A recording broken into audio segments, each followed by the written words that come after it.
It was in 1990 when I went out of Pakistan for the first time in my life, and the country where I landed first was Saudi Arabia. Being a Muslim, it is next to impossible that you happen to be in Saudi Arabia for whatever reason but do not perform Umrah, a short pilgrimage to Mecca. So, I did my Umrah. After the Umrah, it is a custom to see Kaaba before you leave the country or city.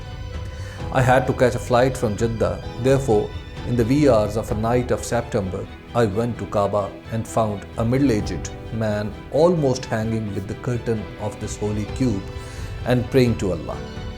In those days, not many Pakistanis were seen in the mosque. At that time, perhaps I was the only one who could understand his Punjabi language. He was asking God to help Pakistan by removing Benazir Bhutto from the government.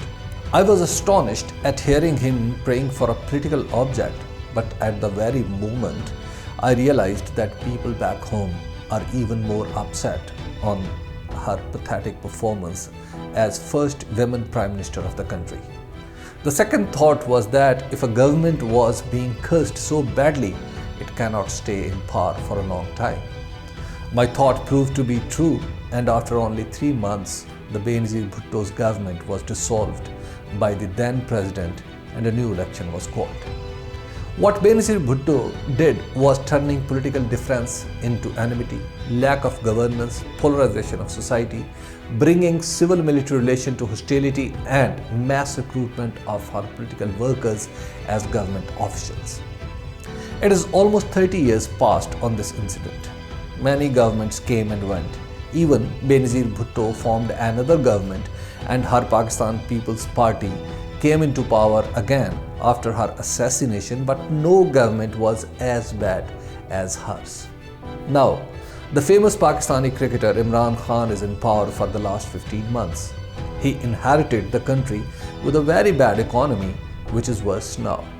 He promised reforms in governance system, but he is unable to even scratch the old one.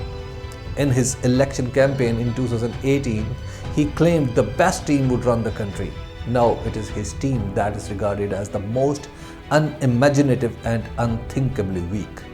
He told the nation about rampant corruption in the country. In reality, he could not prove a single corruption case in the courts.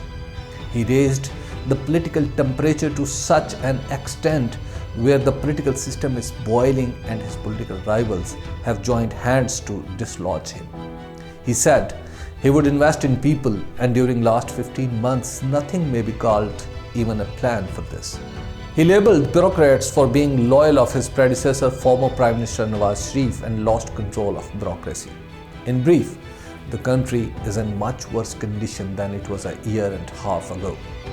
With inflation between 13 and 14%, he is losing public support too. During these days, I have not found an opportunity to perform Umrah, but I can safely say people would be praying in Kaaba in the same manner as I saw 3 decades before. Can a government survive more than 20 months without any positive story to tell? For the answer to this question, we may have to wait for another 5 months. Benazir Bhutto's government could not survive beyond 20.